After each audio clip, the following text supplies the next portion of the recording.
Charles Vane, the pirate even pirates feared. Not every pirate was brave. Not every pirate was smart. But Charles Vane was something worse. He was dangerous.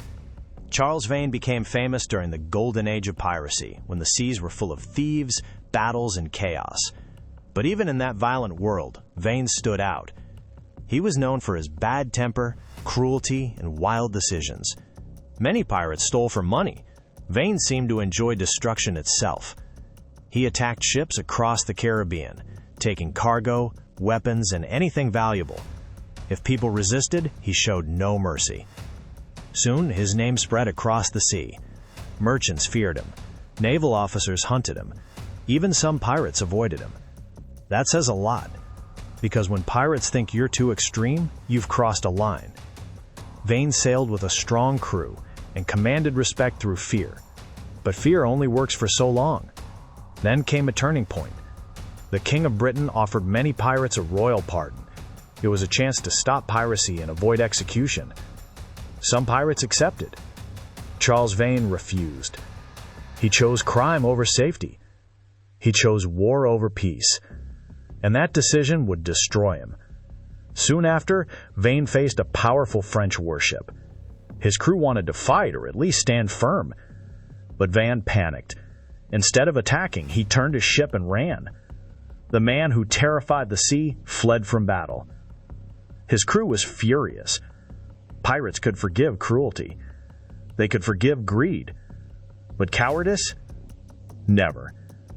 The crew removed Vane as captain and gave command to another pirate.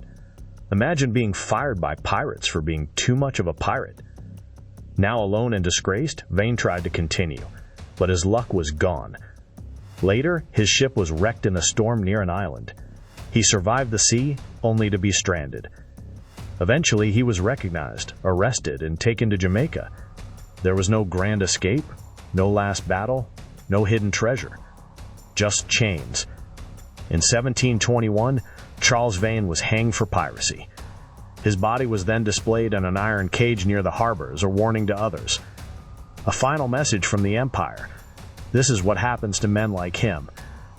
Charles Vane ruled through fear, betrayed by panic, abandoned by his crew, and left hanging for the world to see. Imagine you're sailing in the open sea, and through the smoke, a ship appears. At the front stands a man with a long black beard, and it's on fire. That man was Blackbeard.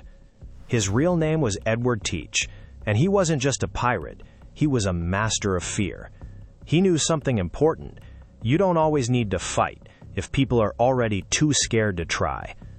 Blackbeard would tie slow-burning fuses into his beard before battle.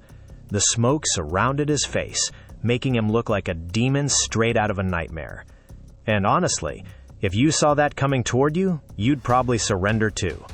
He didn't just attack ships, he controlled entire areas of the sea. At one point, he blockaded a major port, stopping all ships from entering or leaving. No one dared challenge him. But here's the twist. Blackbeard wasn't always fighting. Sometimes he used fear to avoid battle completely. Why risk your life when your reputation does the job for you? Still, his luck didn't last forever. The British Navy had enough. They sent Lieutenant Robert Maynard to hunt him down. What followed wasn't just a battle. It was a brutal, close-range fight. The two ships met and chaos exploded. Gunshots, smoke, swords clashing. Blackbeard fought like a man who refused to die. He was shot, again and again. He was cut with swords multiple times, but he kept fighting. It's said he took 5 gunshots and over 20 cuts before he finally went down. Think about that for a second. Most people would be out after one. Blackbeard, he kept going like he had unfinished business. In the end, he collapsed on the deck of his ship. The man who looked like a demon died in a storm of steel and fire. And just to prove the fight was over, his head was cut off and placed on the front of the ship. Yeah, pirates didn't do peaceful endings. But here's the strange part. Even after his death, stories spread that his body swam around the ship, without a head. Bartholomew Roberts, the pirate who captured hundreds of ships. Some pirates were loud, some pirates were wild, but Bartholomew Roberts was different. He was organized. His enemies called him dangerous, his crew called him captain. History called him one of the most successful pirates ever. Bartholomew Roberts, also known as Black Bart, did not plan to become a pirate. He started as a normal sailor, working honestly at sea, but in 1719, his ship was captured by pirates. That was already bad. Then the pirates forced him to join them. Worst job interview ever. But Roberts had something many pirates did not: discipline, intelligence, and leadership. Within weeks, the crew noticed it. When their captain died, they chose Roberts as the new leader. And once he took command, everything changed. Roberts became unstoppable. Over the next few years, he captured more than 400 ships across the Atlantic and Caribbean. That number is shocking. Many pirates became famous for one big raid. Roberts built an empire. He attacked merchant ships, treasure vessels, and anything slow enough to catch. He dressed better than most pirates too, often wearing fine clothes, jewelry, and a feathered hat. Even in crime, he had style. But Roberts was not soft. He ruled with strict pirate laws. Gambling was limited, fighting between crew members had rules, lights out at certain times. Yes, even pirates had bedtime. His crew respected him because he brought success. But every rise creates enemies. The British Navy wanted him gone. In 1722, a warship called HMS Swallow found Roberts near West Africa. Battle began quickly. Cannons fired, smoke filled the air, men shouted across the decks. Roberts stayed calm. He wore red clothing during battle so his blood would not show if he was wounded. That sounds dramatic, because it was. Then, in a single moment, everything ended. A blast of grape shot struck Roberts in the throat. He died almost instantly.